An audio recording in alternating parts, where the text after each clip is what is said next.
Assalamu alaikum, barkanmu da zuwa, barkanmu da azumin watan Ramadana, Allah ya ba mu ladan shi. A yau za mu tattauna akan wato Ramadan basket saga. Ramadan basket wata sabuwar al'ada ce da samari ko da 'yan mata ke yi domin su faranta wa junansu. Asali yadda al'adan take shi ne idan azumin watan Ramadana ya zo within the first 2 weeks ɗin shigan watan Ramadana,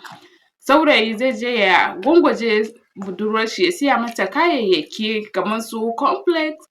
abubuwa dai shopping su complex, su madara, Milo da dai sauran abubuwa da kayan turaruka za a haɗa a basket sai a kawo wa budurwa a matsayin murnar shigowar watan Ramadana domin ya nuna tsantsan son shi da kuma kulawa a gare ta. Yin hakan ba wai laifi ba ne ko kuma wani abu makamancin haka ba, haka zalika ita mace ma za ta iya ta yi ko kuma ta yi waɗannan abubuwa sannan ta gayyato saurayin nata zuwa gidansu domin su yi buɗe baki ko kuma su sha ruwa tare.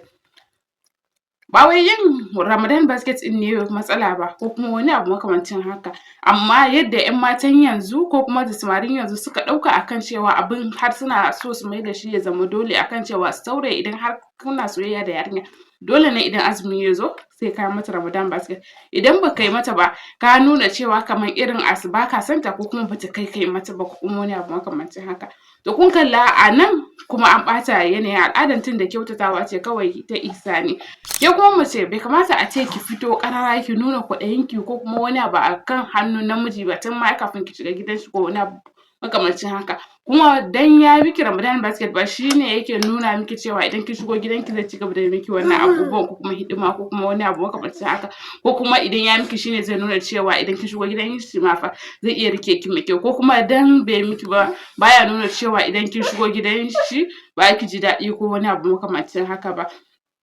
Kuma shi wannan Ramadan basket ɗin ba dole sai ya saya miki abubuwa masu tsada ko wani abu makamancin haka ba, daidai ƙarfin shi zai kuma tunda ihsani ne ai ba ki ƙayyade abin da za a miki ko wani abu makamancin haka ba. Amma yanzu 'yan matan yanzu sun maida cewa idan Ramadan bai yi miki Ramadan basket ɗin ma in bai cancala ki yadda ya kamata ba ya zama abin gori a wajen ƙawayenki ko wani abu makamancin haka, wai sai har an tara ƙawaye da family ko wani abu makamancin haka kafin ma familinki da 'yan uwanki da ƙawayenki su gani ga abin da saurayinki ya miki. Idan har ya baki kunya a nan sai ki zo kina jin haushin shi ko kuna faɗa, wani ma har yana kai kan rabuwa. Na sha samun comment kala-kala a kan wannan Ramadan basket, akwai wanda ya ce wai shi ba wai yana ba wa budurwar shi allowance every month na 30,000 kowane wata kenan a matsayin kamar albashi ya ajiye mata yana bata yana mata komai da komai da take buƙata da kuma ƙananan abubuwa dai da saurayi zai iya yi wa budurwar shi. Amma sai ta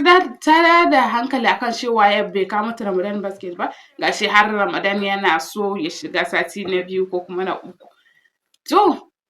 shi kuma sai ya ga cewa tunda har ta fito ta nuna kwaɗayinta ƙarara da su wawaye despite yana bata allowances da su wawaye, that means ba son shi ta gaskiya take ba, kuɗinsa take so, har ya kai da rikici ya shiga tsakaninsu suna shirin rabuwa da dai sauransu. To kaga a nan menene Ramadan basket wata al'ada ce wata daban da har zai sa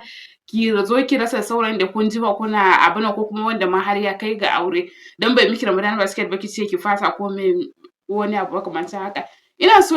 ga 'yan uwa especially iyaye, idan har yarinyanki kin san cewa ba ta da tsayayyen saurayi wadda har magana ya shigo gida ko wani abu makamancin haka, in kika ga an mata waɗannan Ramadan basket da su wawaye ya kamata ki zaunar da 'yarki ki tambaye ta me ya faru, ta ya aka yi ta samu ko wani abu makamancin haka. Haka zalika kuma kai saurayi idan har za ka yi wa budurwa Ramadan basket ka tabbatar wannan budurwar za ka aure ta ne ko kuma magana ya je gida ga manya, dan in ma za ka yi nuna bajintanka ka nuna bajintanka a nan ba wai wadda kawai kuna haɗuwar layi ne kuna hira ɗaya biyu sai ka tashi Ramadan basket ka gwangwaje ta. Idan babanta ya kira ka ko wani abu makamancin haka ya ce me ya faru ka kawo 'yar shi waɗannan abubuwan bayan shi ko sanin ka a gida bai ba, kaga wannan bai kamata ba kuma baka bi ka'idan yin neman aure ko wani abu makamancin haka ba, domin yana da matuƙar amfani ka bi ka'idan neman aure don inganta rayuwanku ta gaba. Sai kuma menene amfanin shi wannan Ramadan basket? Ramadan basket yana da matuƙar amfani da kuma inganta soyayya, tunda daga cikin amfanin Ramadan basket yana ƙara danƙon soyayya, yana sa budurwar ta ji cewa irin lalle fa tana tare da saurayi ko wani abu makamancin haka. Haka zalika kuma ‘yan uwanta daga cikin advantage nashi kuma disadvantage nashi ya fi yawa saboda yadda ‘yan matan yanzu suka ɗauke shi akan cewa idan ba a yi ba kaza kaza, wani ma zai iya yin komai don kawai a kawo ta burge ƙawayenta, ko da kuwa saurayin nan ba wani lalle son ta ba, ko za ta yi koma mene dan yayi ya kawo mata wannan Ramadan basket ɗin, da ita ma ta nuna cewa ina da saurayi ko kuma wani abu makamancin haka. To kar ku manta kuna kallon tashar Ummu Shafi TV, kar ku manta ku danna mana ƙararrawar sanarwa domin samun sabon shirye-shiryen da zarar mu ɗaura, sai kuma ku ajiye mana shin kawo Ramadan basket yana burge ki? Shin in saurayi da baki sani ba ko kuma magana aure ba ta shiga tsakanin ku ba, in kawo miki Ramadan basket za ki karɓa ko ba za ki karɓa ba? Ku ajiye mana ra'ayoyinku a comment section. Haka zalika kai saurayi, shin Ramadan basket ya burge ka da za ka iya tashi ka yi wa budurwarka haka kawai ba tare da ta nema ko wani abu ba, ko sai ta nema kafin za ka mata? A ji ra'ayinka a comment section. Sai mun haɗu a bidiyon mu na gaba. Bye bye.